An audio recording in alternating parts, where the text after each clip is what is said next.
Assalamualaikum warahmatullahi wabarakatuh. Selamat pagi dan salam sejahtera untuk kita semua. Pada pertemuan kali ini, yaitu di pertemuan 4, kita akan membahas tentang jenis-jenis frasa. Jadi kalau minggu lalu ya, pada pertemuan yang lalu, pada pertemuan 3, kita sudah membahas sekilas tentang frasa, maka pada hari ini kita akan membahas tentang jenis-jenis frasa. Apa saja yang akan kita pelajari, yaitu tentang frasa endosentris dan frasa eksosentris. Apa sih frasa endosentris? Frasa endosentris adalah frasa yang distribusi unsur-unsurnya setara dalam kalimat. Jadi dalam frasa endosentris, kedudukan frasanya dapat digantikan oleh unsurnya. Jadi unsurnya disebut sebagai unsur pusat. Jadi frasa endosentris adalah suatu frasa yang memiliki unsur pusat. Misalnya pada kalimat sejumlah mahasiswa di teras. Kita lihat di sini. Pada kalimat sejumlah mahasiswa di teras, yang menjadi subjek adalah pada frasa sejumlah mahasiswa. Nah, kalau kita lihat yang menjadi inti, yang menjadi pusatnya adalah mahasiswa. Nah, ini adalah frasa endosentris. Nah, frasa endosentris ini ada beberapa bagian. Yang pertama adalah frasa endosentris koordinatif, yaitu frasa yang unsur-unsurnya setara dan dapat dihubungkan dengan kata dan atau. Nah, kita lihat di sini. Misalnya ada rumah pekarangan. Bisa kita gabungkan rumah dan pekarangan atau rumah dan pekarangan. Kakek nenek, saya bisa menggabungkan menjadi kakek dan nenek. Suami istri bisa saya gabungkan menjadi suami dan istri dan lain sebagainya. Kemudian yang kedua adalah frasa endosentris atributif. Nah, frasa endosentris atributif adalah frasa yang unsurnya tidak setara sehingga tidak dapat disisipkan kata penghubung dan atau. Nah, untuk atributif ini tidak bisa disisipkan. Misalnya saya bilang buku baru, tidak bisa saya bilang buku atau baru. Jelas sesuatu yang berbeda. Buku adalah buku, baru ya baru. Berikutnya adalah frasa endosentris apositif. Ini adalah frasa yang unsurnya bisa saling menggantikan dalam kalimat. Namun frasa ini tidak dapat dihubungkan dengan kata dan atau. Misalnya pada kalimat, Almin, anak Pak Darto, sedang membaca. Nah, di sini ada apositif. Apositif itu kayak kepemilikannya. Almin, di sini ada tanda koma. Siapa sih Almin? Almin adalah anak Pak Darto yang sedang belajar membaca dan lain sebagainya. Kemudian berikutnya adalah frasa eksosentris.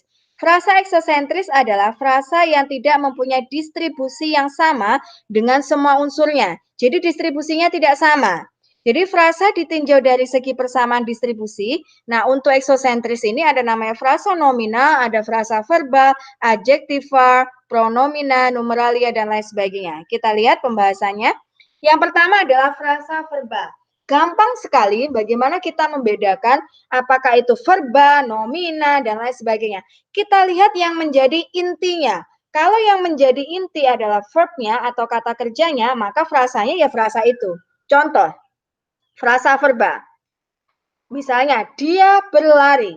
Nah, secara morfologi kata berlari itu ada afiks ber dan secara sintaksis dapat diberi kata sedang. Misalnya, dia sedang berlari.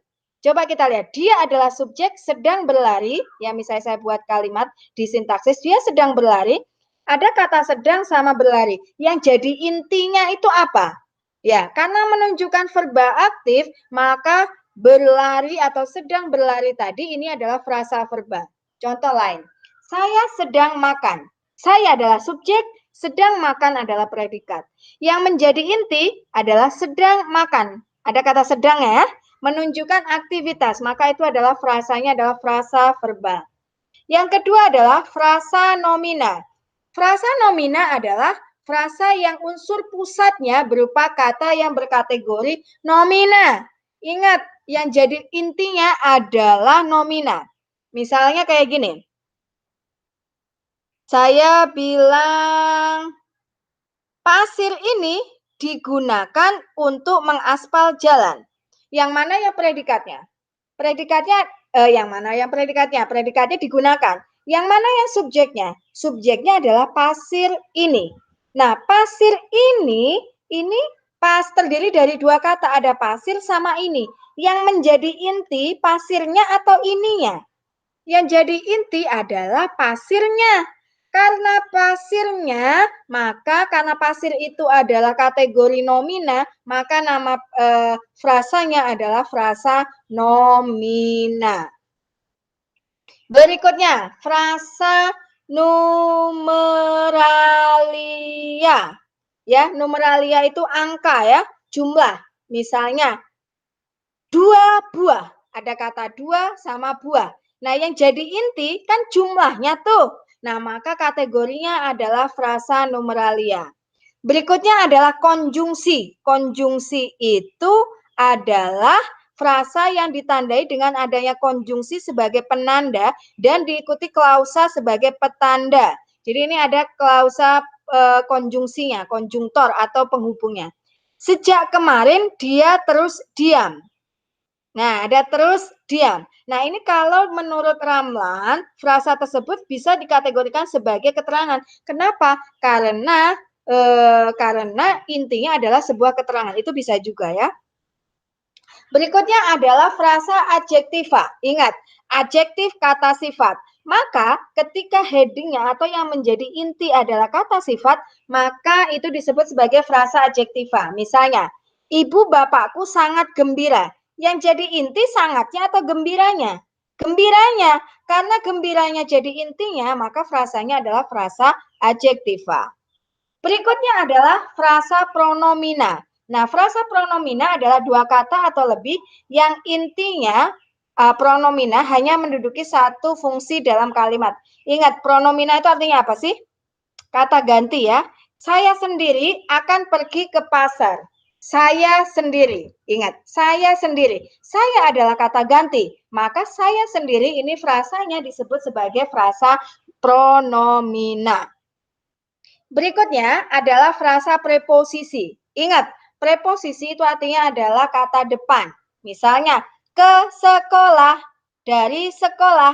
Jadi kalau ada kata depannya, maka frasanya disebut sebagai frasa preposisi.